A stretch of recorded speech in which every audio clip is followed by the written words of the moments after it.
क्या होता है? क्या मरने के बाद दोबारा आत्मा घर वापस आती है? और जब इंसान की मृत्यु होती है तो उसका पैर ठंडा क्यों हो जाता है? और आखिर मरने के बाद शरीर में क्या बदलाव आते हैं? और क्या आपने कभी सोचा है कि मरने के बाद इंसान के शरीर को अकेला क्यों नहीं छोड़ा जाता? क्यों मरने के 13वें दिन 13वीं मनाई जाती है? मरने के बाद आत्मा कहाँ जाती है और आत्मा के साथ क्या होता है? अगर आप भी इन्हीं सारे सवालों के जवाब जानना चाहते हैं तो चलिए फिर आज हम आपको बता देते हैं। हर कोई यही जानता है और यही मानता है कि जिंदगी एक बार मिलती है, लेकिन हकीकत तो ये है कि इंसान को मौत भी एक बार ही मिलती है। मरने के बाद इंसान को दोबारा कभी जिंदगी वापस नहीं मिलती।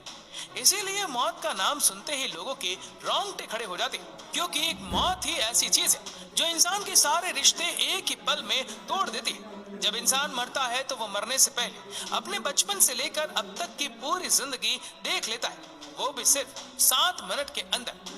ये 7 मिनट उसके लिए एक फिल्म की तरह होते हैं, जिसमें वह अपने जीवन से जुड़ी हर उस याद को देखता है जिसमें वो जिया है, और तब जाकर उसे मौत आती है। ये बात हकीकत है। साइंटिस्ट ने भी इस बात का दावा किया है कि मरने से पहले इंसान को ये सब एक सपने के रूप में दिखाई देता है। ये देख इंसान को ऐसा लगता है जैसे वो अपनी पिछली जिंदगी में वापस पहुंच गया है। ये सब सोचने के बाद उसका दिमाग एकदम बंद हो जाता है, जिसके बाद दिमाग में कोई हलचल, कुछ सोचने समझने की शक्ति नहीं रहती, और फिर इंसान की मौत हो जाती है।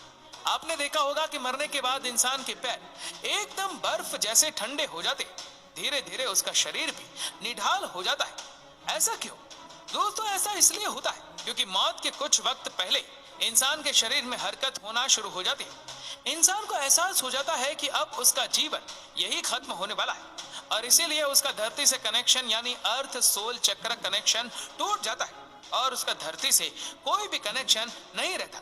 इसी वजह से मरने के बाद इंसान के पैर ठंडे पड़ जाते हैं, और यही वजह है कि मरने के बाद आत्माएं जमीन पर ना रहकर हवा में उड़ने लगती है। जब इंसान मरता है तो उसकी आत्मा पैरों से बाहर निकलना शुरू हो जाती है, और आखिर में मुंह से होते हुए शरीर से बाहर निकल जाती है। ऐसा कहा जाता है कि जिसके कर्म जैसे होते हैं वैसे ही उसकी आत्मा निकलती है। यानी अगर कोई इंसान अच्छा है तो उसकी आत्मा बड़ी आसानी से बिना तकलीफ के शरीर को छोड़ देती है। वहीं अगर कोई बुरा इंसान है तो लोगों के साथ बुरा करता है तो उसकी आत्मा बड़ी ही तकलीफों का सामना करके निकलती है, और उसके शरीर को भी बड़ी मुश्किलात का सामना करना पड़ता है। इसीलिए आपने देखा होगा कि बहुत से लोग मरने से पहले बहुत ज्यादा बेचैन और परेशान हो जाते हैं। उनके चेहरे का रंग भी एकदम पीला सा पड़ जाता है,